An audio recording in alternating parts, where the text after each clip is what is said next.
নথুল্লাবাদ থেকে আমাদের রাইড করা শুরু। লক্ষ্মীপুরে গিয়েই শুরু হলো গুড়ি গুড়ি বৃষ্টি। আমরাও রেইনকোট পরে নিলাম। ফেনীতে গিয়ে আমরা যখন খাই তখন প্রায় সকাল। এরপরে সকালবেলা ঢাকা চট্টগ্রাম মহাসড়কে বেশ কিছু সময় বাইক ড্রাইভ করলাম আমরা। 11টার দিকেই আমরা পৌঁছে যাই খাগড়াছড়ি। আর এখানে যাওয়ার পর থেকেই তো পাহাড়ের কিছুটা ফিল পাওয়া শুরু। আর সারা পথটা আমরা ভীষণ রকম এনজয় করেছি। আসলে বন্ডিংটা ভালো থাকলে যেটা হয়।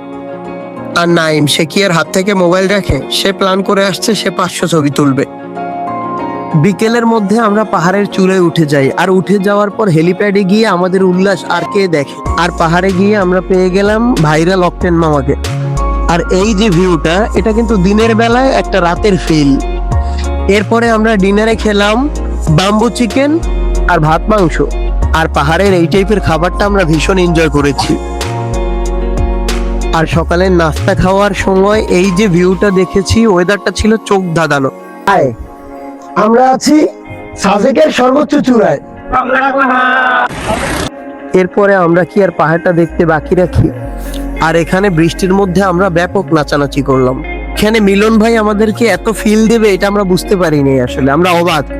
Thank you so much. এরপরে পাহাড় থেকে নামার সময় এই ব্যাপারটা ছিল অনেকটাই ভয়াবহ।